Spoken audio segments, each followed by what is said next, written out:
Hello friends, I am Krish Khanewal and welcome to YouTube channel. तो आज video उन लोगों के लिए है जिसका फिजिक्स में 140 से 150 के बीच में स्कोर आ रहा होता है, लेकिन वो सेटिस्फाइड नहीं होते। देखिए, आप सेटिस्फाइड हो ना हो, लेकिन अनडाउटेडली बहुत अच्छा स्कोर है फिजिक्स में। लेकिन अब आपको बढ़ाना है स्कोर, तो मैं वही बताना चाहूँगा आपको स्कोर कैसे बढ़ाएंगे। मैं कुछ टिप्स देना चाहूँगा इस वीडियो में।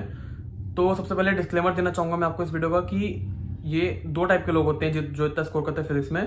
पहले वो जिनका बायो भी अच्छा होता है, केमिस्ट्री भी अच्छा होता है और फिजिक्स में भी इतना स्कोर कर रहे होते हैं, उनका तो अनडाउटेडली काफ़ी अच्छा पेपर जाएगा। लेकिन दूसरे वो लोग जिसका बायो केमिस्ट्री अच्छा नहीं होता है, ऐसे लोग भी होते हैं जिसका बायो केमिस्ट्री वीक होता है, लेकिन फिजिक्स में वो लोग स्ट्रांग होते हैं, 140 150 स्कोर करते हैं। मैं आपको बता दूं, अगर आप दूसरे टाइप के लोग हैं, अगर आपका बायो अच्छा नहीं है, फिजिक्स अच्छा है, बायो और केमिस्ट्री अच्छा नहीं है, तो आप बायो और केमिस्ट्री में वर्क कीजिए। अगर बायो में 200 नंबर लाने के बाद फिजिक्स में 180 नंबर भी लाओगे तो कोई फायदा नहीं है, उसका कोई मतलब कि नहीं वो नंबर। आप उससे अच्छा 150 ले आते हो, बायो में अगर उसका 200 की जगह अगर 300 आ जाते तो ज़्यादा फायदा होता उससे, क्योंकि 200 300 में 100 मार्क का फर्क है ना, और 150 और 180 में सिर्फ 30 मार्क का फर्क है। तो आप सोच लीजिए आपको 30 मार्क बढ़ाने कि 100 मार्क बढ़ाने हैं, और 100 मार्क उतने ही मेहनत में बढ़ते जितना फिजिक्स में। मैं तो बोलूंगा कि फिजिक्स में 150 से 180 पहुंचना काफ़ी ज़्यादा मेहनत वाला काम है। और इसको तभी कीजिए जब आपका बायो केमिस्ट्री काफ़ी स्ट्रांग हो और आपको कॉन्फिडेंस है कि आप बायो में 340 नंबर ले आएंगे, केमिस्ट्री में 170 160 तक ले आएंगे। केमिस्ट्री भी इतना स्कोर हो सकता है केमिस्ट्री में, इसलिए मैं बोल रहा हूँ। तो सबसे पहले टाइप के लोग जिसका बायो केमिस्ट्री भी अच्छा होता है और जिसका फिजिक्स भी अच्छा होता है, आपको पहुंचना चाहिए, बिल्कुल कोशिश करना चाहिए 180 तक पहुंचने की। और उसके लिए मैं कुछ बताऊंगा भी आप लोगों को।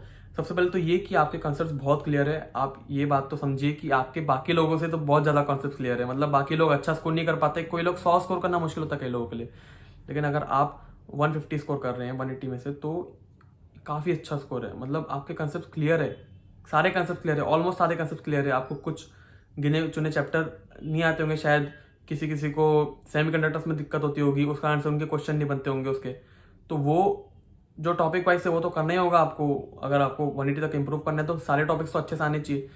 और कुछ लोगों की सिली मिस्टेक्स, कैलकुलेशन एरर्स या फिर थ्योरेटिकल क्वेश्चन में मिस्टेक्स होती है। हाँ, ये तीनों ही मिस्टेक्स होती है, मेन ये तीनों ही चीज़ें होती है जो आपको 180 से दूर भगाती है और आपको 150 में ही रोक देती है। तो मैं आज इन तीनों बातों का सोल्यूशन आपके पास ले आऊँगा।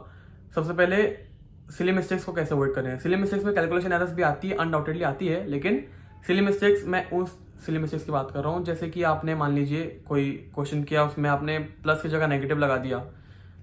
होता है ना कभी कभी ऐसा, फॉर्मूले में अगर फ्रिक्शन का वर्क डन पूछा हो, आपको पता है फ्रिक्शन का वर्क डन नेगेटिव आता है, लेकिन अगर आपने उसे पॉजिटिव लगा दिया उसमें, तो आंसर गलत हो जाएगा, क्योंकि वो लोग जो पूछना चाह रहे हैं आपने उनको गलत आंसर दे दिया ना, उसके हिसाब से तो गलत हो गया। वो ऑप्शन में दोनों चीज़ें, पॉजिटिव भी है नेगेटिव भी है, तो फिर तो आपको लगाना चाहिए था नेगेटिव, लेकिन आपने पॉजिटिव लगा दिया, तो वो गलत हो जाएगा थोड़ा सा।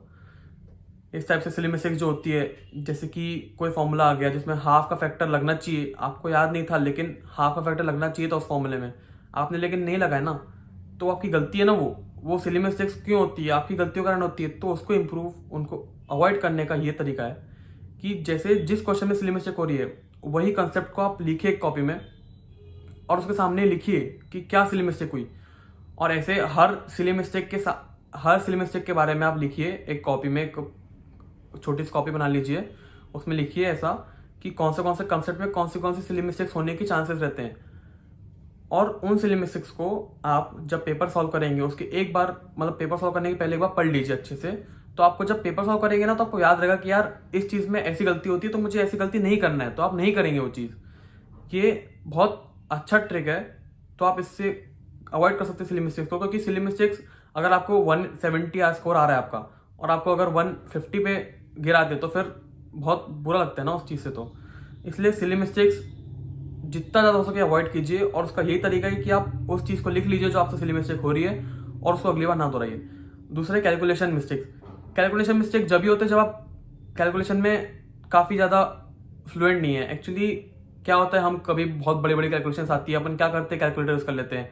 नॉर्मल लाइफ में भी कुछ हुआ, कुछ काम आया, कैलकुलेटर है सामने, कैलकुलेटर यूज़ कर लिया।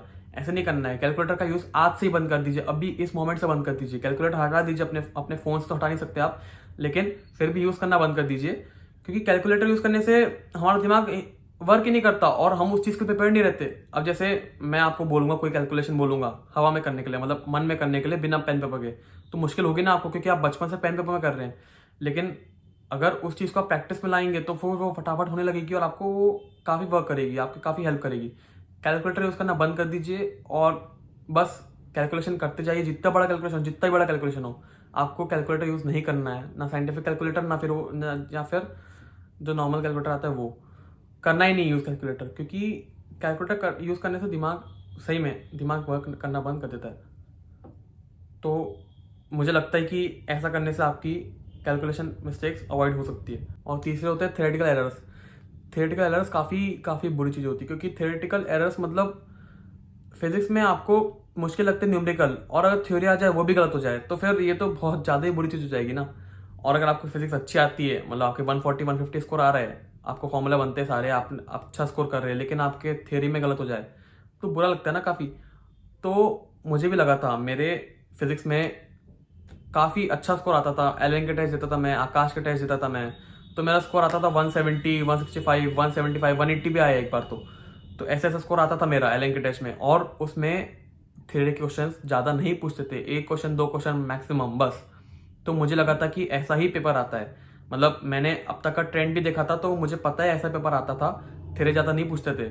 लेकिन इस बार पूछ लिया थ्योरी ज़्यादा, इस कारण से मैं प्रिपेयर्ड नहीं था उस चीज़ के लिए। तो मैं बोल रहा हूँ ये चीज़ आपको, प्रिपेयर्ड हो जाइए उस चीज़ के लिए, थ्योरी के लिए प्रिपेयर्ड हो जाइए। मेरा स्कोर नीट में 150 आया फिजिक्स में, सिर्फ 150। मैं सिर्फ क्यों बोल रहा हूँ, आपको शायद ज़्यादा लगता होगा या फिर मेरे लिए तो कम है वो, क्योंकि मैं 170 165 एवरेज 165 स्कोर था मेरे एलएन के टेस्ट में। मैं आपको अगर ऑथेंटिसिटी चाहिए इस चीज़ की तो मैं कुछ लिंक प्रोवाइड कर दूंगा डिस्क्रिप्शन में, आप उसको भी चेक कर लीजिए एक बार।